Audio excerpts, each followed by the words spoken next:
Assalamualaikum warahmatullahi wabarakatuh. Waalaikumsalam warahmatullahi wabarakatuh. Alhamdulillahi rabbil alamin. Wassalatu wassalamu ala rasulihil amin. Sayyidina wa maulana Muhammad wa ala alihi wa sahbihi ajma'in. Subhanaka la ilma lana illa ma 'allamtana innaka antal alimul hakim. ولا حول ولا قوة إلا بالله العلي العظيم ولا حول ولا قوة إلا بالله العلي العظيم ثم أما بعد كسيدنا وسيدنا تنظر بلاد جماعة المسلمين مسلمين رحمكم الله. قال المؤلف رحمه الله تعالى ونفعنا بعلومه في الدارين آمين. Soal 21 insyaallah.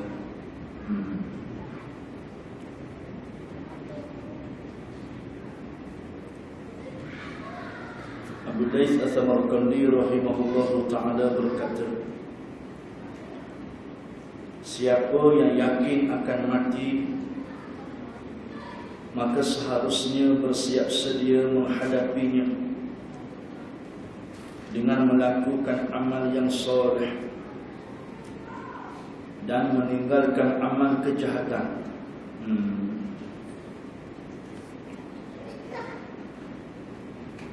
Abu Laits As-Samarqandi rahimahullah taala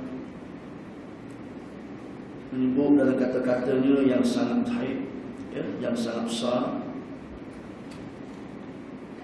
Kata dia, siapa yang yakin akan mati. Kita yang beriman kepada Allah Ta'ala memang kita yakin dah, kullu nafsin dha'iqatul maut. Banyak dalam ayat-ayat yang Allah sebut dalam Quran menggambarkan bahawa kita manusia ni tidak akan kembali kepada Allah Subhanahu wa Ta'ala. Kerana kita ni hak milik Allah. Inna lillahi wa inna ilaihi raji'un. Itu hakikat. Tidak ada seorang yang boleh menafikan. Sesungguhnya kita semua ni hak milik Allah. Dan kepada Allah Ta'ala lah kita akan balik.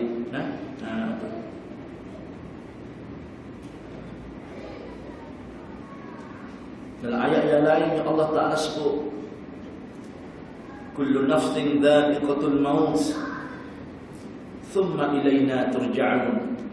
Dalam surah Al-Ankabut Allah sebut, tiap-tiap jiwa pasti akan merasai mati. Thumma ilayna turja'un, kemudian pada kamilah mereka akan balik.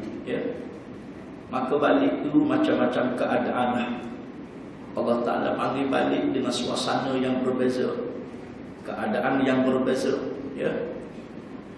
Maka hari ini memang kita tengoklah, saudara-saudara kita, ibu dan ayah kita, siapa-siapa saja yang hidup di atas muka bumi Allah Ta'ala sampai masa, sampai ajal dia, maka dia akan balik bertemu dengan Allah. Maka hakikat mati ni kita tidak rasa pelik, sebab mati semua. Kita yang beriman kepada Allah, kita yakin mati.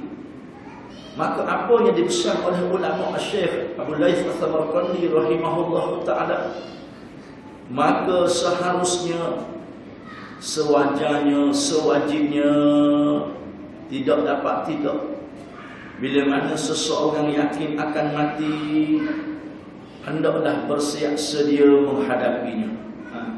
Itu persoalan. Bersiap sedia menghadapi kematian.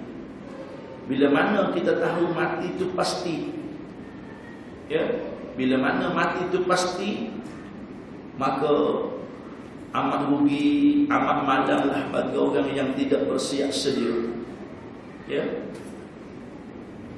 Macam mana bersiap sedia untuk mati? Dengan melakukan amal yang soleh. Lakukan amal-amal yang soleh. Kita belajar dah, dan Allah Ta'ala sebut dalam ayat-ayat yang sebelum daripada kita baca. Faman kana yarju liqa'a rabbih falyamal amalan salihan. Kita mati ni bermakna jalan menuju kepada Allah. Mati detik permulaan untuk kita balik ke negara akhirat. Maka sudah tentu Allah sebut, bila mana manusia nak balik bertemu dengan Allah Subhanahu wa taala, syarat falyamal amalan salihan. Duduk di atas dunia, biarlah segala kelakuan kita, perbuatan kita, niat hati kita semua jadi amal soleh. Itu kita nak. Duduk kita, bangun kita, bergaul kita, bermuamalah kita, cari makan kita, semua jadi amal soleh. Ya. Kerana setiap hidup kita ni Allah jadikan dua perkara je. Kalau tidak jadi pahala, jadi dosa. Kalau tidak jadi maksiat, jadi taat. Akan hasil. Maka orang taat, Nabi jamin dah. Nabi kata al-jannatu lil muti' walau kana 'abdan habasyiyan. Nabi kata sungguhnya syurga Allah Ta'ala ni dicipta, Allah Ta'ala nak kurniakan kepada orang yang taat, walaupun dia tu hamba Habsyi, walaupun hina macam hamba Habsyi sekalipun. Ya, orang kulit hitam tu dah, ya, Bilal ibn Rabah, kan, orang Habsyah Ethiopia. Maka orang-orang ni kalau kita tengok zahirnya tak ada harga lah, tak handsome dia. Nah, ada. Tetapi Nabi kata kalau dia al-muti', kalau dia jadi orang yang taat pada Allah Ta'ala, maka dia layak mendapat syurga Allah Subhanahu wa taala. Wan naru lil 'asi walau kana sayyidan qurasyiyan. Nabi kata neraka tu Allah beri, Allah kurniakan kepada orang hak neraka. Ya. Neraka Allah buat, Allah cipta kepada hak neraka dengan Allah. Walaupun dia tu tuan di kalangan bangsa Quraisy sekalipun. Bangsa Quraisy ni paling mulia. Ya. Baginda sallallahu alaihi wasallam asal daripada kaum Quraisy. Walaupun mulia macam Tuhan dan sekalian, tapi dia derhaka, asi. Maka neraka tempat dia, kata Nabi sallallahu alaihi wasallam. Maka kita walaupun Nabi tidak sebut bahasa Melayu, bangsa Melayu, kita fahamlah daripada hadis ni, kalau Nabi kata abdan habsyiyan, termasuklah orang lain, ya, Melayu ke dia, Cina ke dia, India ke dia, siapa ke dia, kalau dia muti' taat dengan Allah Ta'ala, maka dia layak mendapat syurga Allah Subhanahu wa ta'ala. Kita yakin hal sekalian. Satu. Yang kedua, kata Syekh, meninggalkan amal kejahatan. Duduk di atas dunia, tiap-tiap hari kita intai, kita tengok kerja kita, buatan kita, biar tidak ada dosa.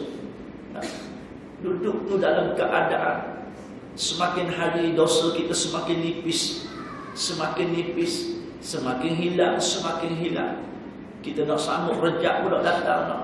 Dengan keadaan kita bersemangat sebagai bulan-bulan bulan perniagaan yang besar bagi orang yang beriman. Lalu kita rasa seronok, buat kerja dalam keadaan bertambah amal baik, amal kejahatan sentiasa berkurang. Allah, itu orang yang buat persiapan.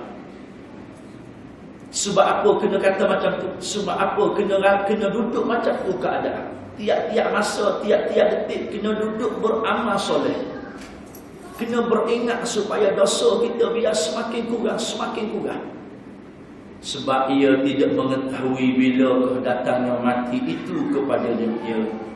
Sebab kita tidak tahu hal sekian. Kita tidak tahu bila kematian kita. Datang ajal kitanya bila. Ya, yang tu rahsia daripada Allah Subhanahu wa taala. Maka dengan sebab itulah, dengan sebab kita tidak tahu bilakah datangnya mati, bilakah ajal datang menjemput, maka sebab tu Nabi suruh buat persiapan sentiasa. Tiba-tiba Allah nak datang ambil, maka ambillah. Ya, tidak ada dah waktu tu mana kata, ya, ruang waktu masa, ya, untuk manusia minta tangguh dengan Allah Subhanahu wa taala. Sedang Nabi SAW telah menerangkan kepada umatnya supaya mereka benar-benar bersiap-siap untuk menghadapinya. Ya, Nabi sentiasa berpesan kepada sahabat, beringat-ingat. Ya, bila mana Nabi menyatakan antaranya kepada Sayyidina Abu Dzar Al-Ghifari radhiyallahu anhu, ya, Nabi pesan supaya berbekal. Apatah lagi dalam keadaan untuk kembali kepada Allah Subhanahu wa taala. Berkali-kali Nabi pesan, puasalah wahai Abu Dzar, semayang malamlah wahai Abu Dzar, sedekahlah wahai Abu Dzar, bercakap benarlah wahai Abu Dzar, tinggallah perkara-perkara perkataan yang lalu yang tak beri manfaat wahai Abu Dzar. Itu di antara persiapan Nabi pesan kepada sahabat. Dalam hidup ni wahai Abu Dzar, buatlah persiapan untuk balik bertemu dengan Allah. Maka apa yang Nabi bicarakan tadi hadirin sekalian, di antara wasiat, ya, kepada sahabat supaya dia dalam keadaan bersiap sedia, ya, bersiap sedia sehingga bila mana mereka mati manis. Hadirin sekalian, Allahu Akbar, mereka mati manis, ya. Seumpama kita lihat sahabat yang mati dalam peperangan Uhud, ya, iaitulah sahabat, ya, Sa'id radhiyallahu anhu. Bila mana dia mati, sebelum dia wafat dalam peperangan Uhud, ya, dia berpaling kepada Zaid bin Thabit radhiyallahu anhu. Waktu tu dia Allah harus kira dah hampir mati, nyawa-nyawa ikan. Lalu dia menoleh kepada Zaid bin Harithah, Zaid bin Thabit. Lalu dia pesan, wahai Zaid, tolonglah kamu kirim salam kepada Rasulullah sallallahu alaihi wasallam bahawa sekarang aku sedang menghidu bau-bauan syurga Allah Subhanahu wa taala. Dan wahai Zaid, tolong pesan kepada kaum aku Ansar. Kaum Ansar, pesan kepada mereka, kalaulah Nabi diapa-apakan dalam peperangan Uhud, dengan arti kata kalau Nabi wafat, maka tidak ada lagi alasan bagi kamu untuk kamu bertemu dengan Nabi di akhirat. Dengan sebab leka kamu menyebabkan Nabi wafat, mungkin Nabi tercela, mungkin Nabi berdarah. Tidak ada sebab bagi kamu selagi mana mata kamu masih lagi berkerdik. Selama tu nak kena jaga Nabi SAW. Allah, manis sekali. Ya, itu di antara yang dirasai. Sebab apa? Sebab bekal dia cukup, ada sekalian. Ya, bekal yang cukup. Sebab tu kalau kita tengok di kalangan sahabat, di kalangan tabi'in, ya, tabi'in pun kita tengok, mereka bukan sahabat, mereka tabi'in sahaja. Seumpama Imam Taus, ya, Ta'alib waw sin, kan, Taus. Imam Taus dia bukan sahabat, tetapi dia kibarut tabi'in. Dia seorang tabi'in yang besar, dan dia sempat hidup bersama dengan para sahabat. Lebih kurang ulama sebut adraka khamsina minas sahabah. Dia sempat bersama lebih kurang 50 orang sahabat, ya. Ini Imam Taus. Dia sempat dengan Zaid bin Thabit.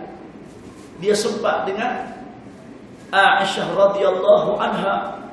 Dia sempat dengan Ibnu Umar, ya. Dia sempat dengan orang-orang ni. Lalu dia tengok tuan, kehidupan mereka sahabat bagaimana, masya-Allah tabarakallah. Lalu terkesan dalam kehidupan dia, sehingga kata Ibnu Dinar radhiyallahu anhu, Ibnu Dinar kata apa hadirin sekalian? Ma ra'aitu mithluh. Aku tak pernah tengok orang yang seumpama Imam Taus. Bila mana ibadat dia sangat hebat. Macam mana hadirin sekalian? Kana yusalli subh biwudu'i salatil isya 40 sana. Bagaimana Imam Taus dia sembahyang subuh dengan air sembahyang wudu solat isya selama 40 tahun. Allah, cukup kita apa? Tak tidur ke dia tuan. Kita tengok ulama kibarut tabi'in, dia sembahyang subuh dengan air sembahyang solat isya 40 tahun hadirin sekalian, ya. Ya Allah, kerdilnya kita kalau kita bayangkan tuan, ya, kerdilnya. Tapi yakin insya-Allah Nabi rindu nak bertemu dengan saudara-saudara dia, kan kita tahu banyak kali ulang. Ya, sebelum Nabi wafat, sebelum Nabi sakit kritikal, Nabi ziarah perkuburan Uhud. Pulang daripada ziarah ini Nabi menangis. Lalu sahabat tanya, Abu Muwaihibah tanya Rasulullah sallallahu alaihi wasallam, "Bimada bakaita ya Rasulullah?" Sebab apa baginda menangis? Lalu Nabi jawab, "Aku rindu nak bertemu dengan saudara-saudara aku." Ya. Maka sahabat tanya, "Ya Rasulullah, bukan kami apa saudara-saudara kamu ya Rasulullah?" Nabi kata, "La, antum ashabi, kamu sahabat-sahabat aku." "Man ikhwanak?" Siapa saudara kamu ya Rasulullah? "Orang yang datang selepas kewafatan aku," kata Rasulullah. Dia tak pernah tengok aku, tetapi dia beriman dengan syariat aku, beriman dengan sunnah aku, dan beramal dengan sunnah aku, kata Rasulullah sallallahu alaihi wasallam. Lalu hadirin sekalian, ada peluang kita, ada peluang. Peluang ini ada. Mudah-mudahan kita menjadi saudara-saudara baginda Rasulullah sallallahu alaihi wasallam. Nak jadi sahabat kita tak sempat dengan Nabi. Golongan tabi'in pun tak sempat, tabi'in pun tak sempat. Tetapi Nabi jamin orang-orang ni di antara yang dicintai oleh Rasulullah sallallahu alaihi wasallam. Ya. Jadi kita doa hadirin sekalian, peluang kita masih ada. Selagi mana ada umur ya yang berbaki, maka kita buatlah sebaik mungkin, mudah-mudahan. Dan supaya mereka sanggup sabar dan tabah menghadapi penderitaan dunia. Inilah di antaranya yang Nabi harap-harap sangat pada umat, ya. Sabarlah menghadapi saat di atas dunia, tabah menghadapi penderitaan hidup. Sebab penderitaan dunia itu termasuk seksa dunia, sedangkan seksa dunia ini jauh lebih ringan dibanding dengan seksa akhirat. Allah, ya. Hadirin sekalian, batu hari ini Allah Ta'ala uji di dunia, ya. Sabarlah, ya. Nabi sebut, bila mana Nabi tengok sahabat-sahabat, ya, bagaimana dia azab dan seumpama dengan dia keluarga Ali Yasir. Kalau kita tengok, sabran sabran ya Ali Yasir, inna bai'adukumul jannah. Nabi sentiasa memberikan inspirasi kepada sahabat. Sabarlah wahai keluarga Yasir, kerana kamu dengan Allah ada perjanjian, ya Allah offer yang syurga Allah. Sabar. Sabarlah Bilal ibn Rabah. Sabarlah sahabat-sahabat sesiapa sahaja, ya, kerana mereka dijanjikan dengan syurga Allah yang maha hebat, ya. Maka kita pun sama juga hari ini hadirin sekalian. Kita celak tengok saudara-saudara kita, anak-anak di Asia Barat dan seumpamanya, ya. Hari ini mereka dengan keadaan yang sangat terseksa, ya. Makan minum tidak ada, ya, terputus bekalan dan seumpamanya. Sehingga ulama-ulama mengharuskan makan daging anjing, makan daging kucing, harus sekejap, kan? Ada benda lain nak makan dah, ya. Minum air kencing, minum air kencing, ya. Ini suasana yang kita tengok diharuskan oleh ulama. Bila mana mencengkam, tidak darurat sangat, ya, maka itulah di antaranya sabarlah, ya. Sabar di antara apa dia? Di atas apa kata Sayyidina Ali karramallahu wajhah. Sabar kita yang pertama atas taat pada Allah. Berada di atas dunia nak sabar. Hadis kita nak taat pada Allah, nak sabar. Yang kedua, sabar di atas kemaksiatan. Ya. Kita nak tengok, kita nak buat benda-benda yang deraka dengan Allah, sabar. Nak try benda-benda yang Allah haramkan, sabar. Kan? Itu yang kedua. Yang ketiga, sabar di atas pujuk rayu apa dia nafsu kita nak buat benda yang tidak baik. Sabarlah, kata ulama. Imam Ali pesan, sabar kita atas dunia 3 perkara ni kita selamat. Sabar di atas buat taat. Tuan-tuan, kita nak buat ketaatan pada Allah, nak sabar. Sebab ramai sangat, banyak sangat halangan-halangan. Bila mana kita nak buat benda yang baik, sabar di atas melakukan maksiat, kerana banyak sangat yang suruh kita buat jahat. Sabar di atas ikut hawa nafsu, kerana tiap-tiap masa dia sentiasa ajak kita buat benda yang jahat. Ammaratun bisu', ya. Nafsu yang sentiasa ajak kita buat benda-benda yang tidak baik, kan? Itulah yang digulungkan, yang dinyatakan oleh baginda Rasulullah sallallahu alaihi wasallam. Al-mu'minun ala khamsa syada'id. Orang beriman sentiasa berhadapan dengan 5 musibah yang paling besar sekali. Sentiasa akan diuji oleh Allah. Orang beriman yang hasad dengki dengan dia. Orang munafik yang benci dengan dia. Orang kafir yang sentiasa cari jalan nak bunuh dia. Iblis yang sentiasa cari jalan nak sesatkan dia. Nafsu yang sentiasa cari jalan nak mengalahkan dia, kan? Ini dibukan oleh Nabi sebut. Orang beriman akan menghadapi saat getir. Bila kata orang beriman, lalu Allah uji, kata Nabi Muhammad. Yang pertama yang kata beriman, tengok dia beriman macam kita juga, tapi hati penuh dengan hasad. Ya.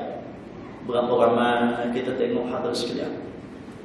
Orang beriman yang kata dia beriman kepada Allah, tapi dia hasad sesama yang beriman.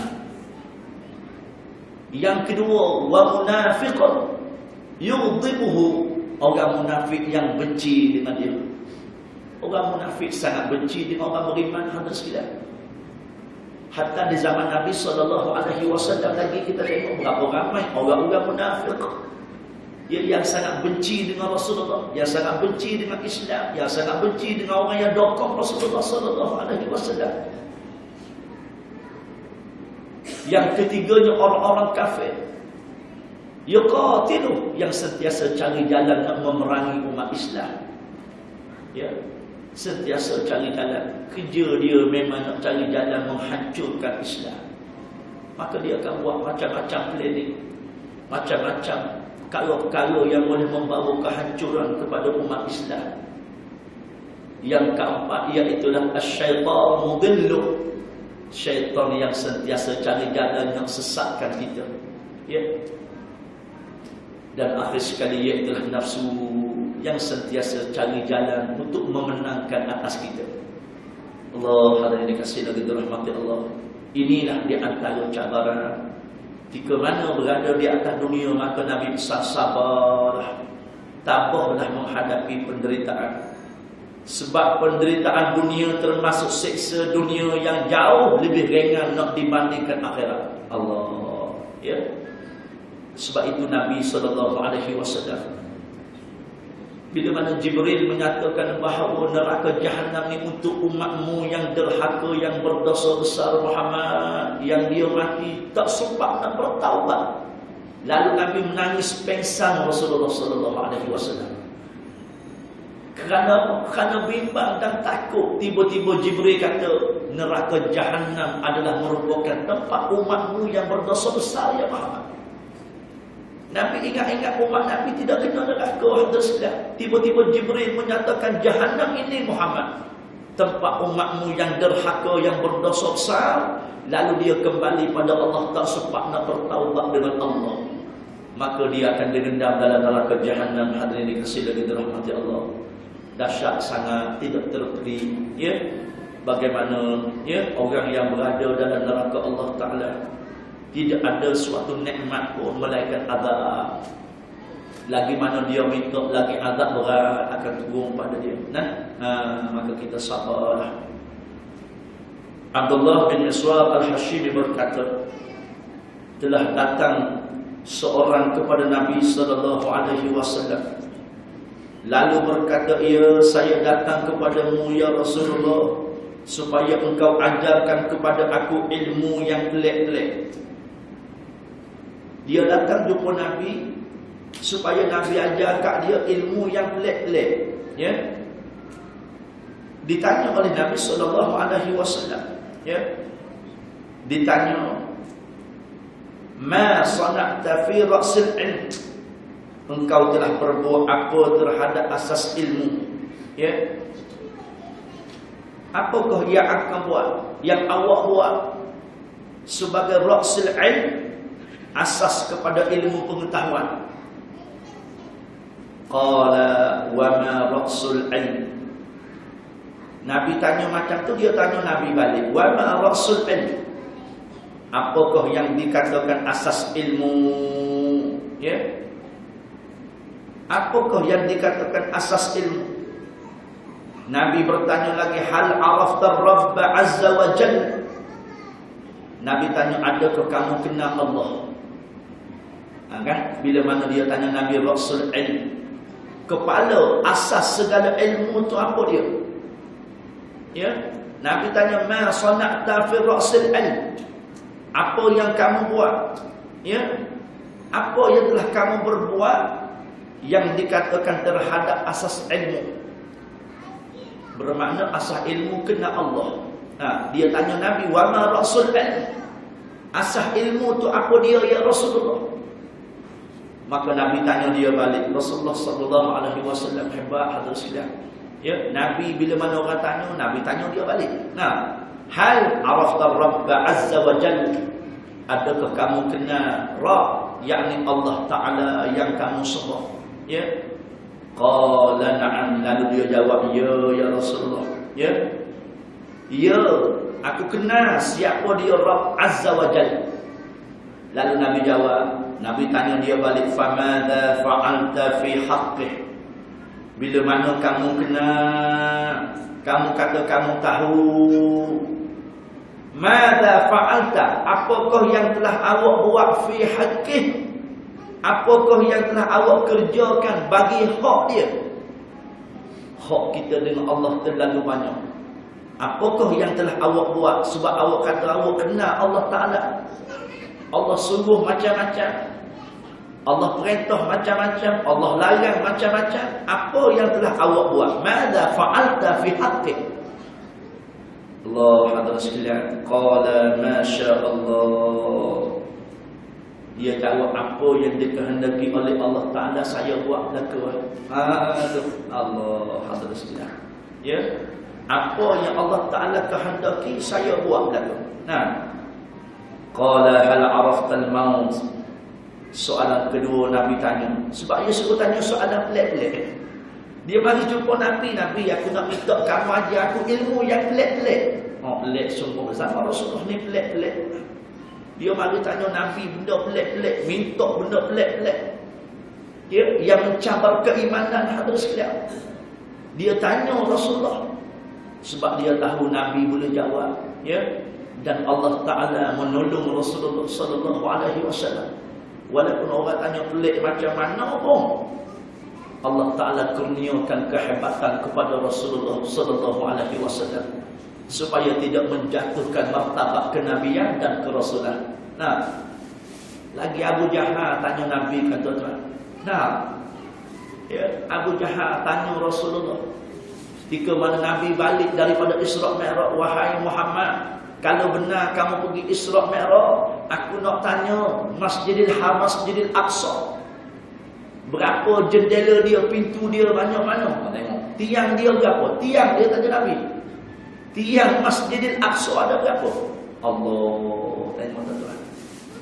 Dia tanya soalan-soalan memang tak terjawab Rasulullah. Pergi waktu malam pula, bukan nak tengok tiang ada berapa, kata tuan. Nabi pergi sembahyang, singgah beribadat. Ya, yang dia tanya soalan di luar apa dia kemampuan nak jawab. Berapa ada tiang Masjidil Aqsa kalau kamu kata kamu dah singgah situ? Allah, tuan-tuan. Inilah di antara perkara yang Nabi sampai minta dengan Allah supaya tajallikan, ya Allah, tolong kamu ulang tayang, ya Allah. Ya. Nabi berdoa pada Allah di mana, tuan-tuan? Di Hijr Ismail. Ya. Nabi menghadap pada Allah Ta'ala, duduk dalam Hijr Ismail, doa, ya Allah, tolong kau tajallikan sekali lagi pada aku, ya Allah. Bagaimana keadaan Masjidil Aqsa? Aku nak tengok ya Allah. Lalu Allah tunjukkan kepada Rasulullah sallallahu alaihi wasallam segala struktur yang ada dalam masjid. Allah terus sekalian. Lalu Nabi jawab kepada Abu Jahal. Tak terkata Abu Jahal. Oh macam ni itu sungguh ni. Tapi tak beriman kok. Dia saja nak tanya dia. Bermakna kalau Nabi tak boleh jawab, tengok apa dia benda pergi Isra Mi'raj, itu buah dia. Kata tak beriman. Dia tak beriman atas sekalian. Ya, itulah di antaranya. Maka banyaklah kita tengok peristiwa yang pelik yang orang tanya Rasulullah sallallahu alaihi wasallam. Ya. Seumpama orang yang kita tengok, ya, orang Badui yang datang di pedalaman. Ya. Datang nak beriman dengan Rasulullah sallallahu alaihi wasallam.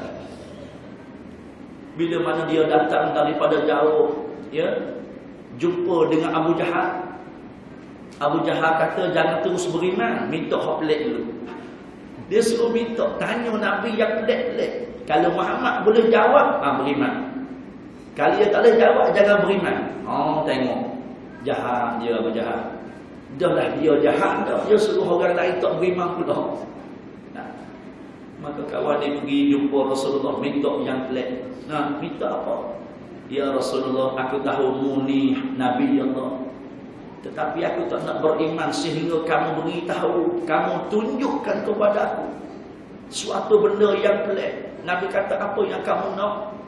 Aku minta batang kurma yang kering kontang itu yang mati ya Rasulullah. Datang menghadap kamu dan beri salam pada kamu. Allah, tak masuk akal. Kan? Dalam kitab Muhimah disebut cerita ni lah. Hadis yang menceritakan keadaan. Maka Nabi kata, kalau itulah kehendak kamu, pergilah kamu kepada batang tamar yang kering itu. Beritahu kepada batang tamar bahawa Muhammad Rasulullah jemput dia datang. Maka dia pergi. Pergi macam orang bodoh. Dia cakap nak pokok batang tamar. Hei batang tamar, Muhammad panggil kamu datang pada dia. Dengan izin Allah Azza sekalian. Batang tamar yang kering kontang yang mati dah. Bergerak-gerak kiri dan kanan